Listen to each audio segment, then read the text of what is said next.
چې په پاکستان کې د چینیانو باندې چې کومه حمله شوې ده آیا د دې سره به د پاکستان او د چین په تعلقاتو اثر پریوزي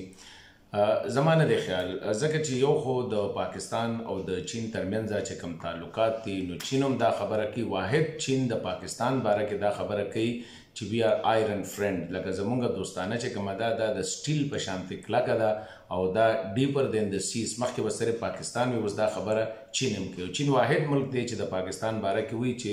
زمونږ آیرن برادرز لفظ د پاکستان دپاره استعمالي نو په دې واقعاتو باندې زما نه د خیال چې د چین او د پاکستان تعلقاتو کې څه دراړ راشي بل چین ته دا پوره احساس دی چې پاکستان کې ډېرې داسې مسلې شته چې هغه د چین د وجې نه دي او بعضې داسې قوتونه دي چې هغه نه دي خوشحاله چې د پاکستان د چین سره دومره نږدې شي بیا په خاصه توګه باندې اوس د سی پیک مخالفت خو پوره غربي نړۍ کوي او د سی پیک مخالفت خو پوره متحده ایالات امریکا هم د دې مخالف ته نو ظاهره خبره ده اوس په بلوچستان کې چې کومه انسرجنسي ده نو چین ته ښه د دې احساس دی چې د دې په شا باندې کمې کمې نړیوالې د انټلیجنس ادارې دي بیا هندوستان چې کوم دی د چا په اشاره باندې په پاکستان کې د چین د مفاداتو خلاف کار کوي نو زما خپل خیال دا دی چې دا لومړی حمله نه ده په چینیانو باندې دې نه مخکې په داسو کې شوې وه په کال 2021 کې دې نه علاوه په بلوچستان صوبه کې چې کوم دی ډېرې زیاتې حملې هلته کې هم شوي دي ځای په ځای چینیان په اسلام آباد کې هم ټارګېټ شوي خیبر پښتونخوا کې هم ټارګېټ شوي دي نو دا واقعیت دا چې هر چا کړې ده نو ټیک شو لږ یو ټیمه پورې به نړیواله میډیا چې هغه د غرب او د امریکې په کنټرول کې ده هغوی به دې له ډېر لوی یو دغه ورکوي خو د چین او د پاکستان ترمنځ تعلقات چې کوم دي هغه اوس د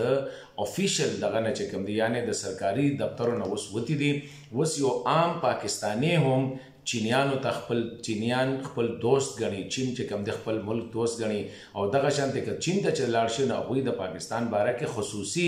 د هغوی جذبات دي چې دا د بل چا باره کې نه دي او چین دا وخت په پاکستان کې باوجود د مسلو نه د ټولو نه زیات انویسټمنټ سرمایه گذاري کوي چین کوي د پاکستان په انفراسټرکچر کې یعنې په سړکونو یا دریابونو باندې پلونه یا ډیمونو جوړولو کې د ټولو نه زیات سرمایه چې کوم دی هغه هم چین لګي د دې نه د سره سره که موږ وګورو کله په پاکستان باندې چې خلک خبر راغله چې یاره معیشت ډېر خراب شو او دا دیوالیه کېږي نو چینو چې خپلې پیسې راواغستې او د پاکستان په بینکونو کې کېښودې ټیک شو قرضه هم شته څه قرضه چې کوم دی هغه به ګران هم وي خو د دې نه علاوه دې وخت کې که په نړیوال سیاست کې وګورئ نو که په اقوام متحده کې یا په نورو ځایونو کې نو د چین او د پاکستان موقف په ډېرو څیزونو باندې هغه یو بل سره مشترک دی بلکې په ډېرو څیزونو کې یو بل سره سلا کوي نو زما خیال دا دی چې د دې سره به د چین په تعلقاتو د پاکستان سره هیڅ اثر نه پریوزي نه داسې قسمه واقعیات خدای دې نه کړي زویمه که د دې نه غټه واقعه هم وشوله نو چین به چرې هم د پاکستان سره خپل تعلقات ډاونګریډ نه کړي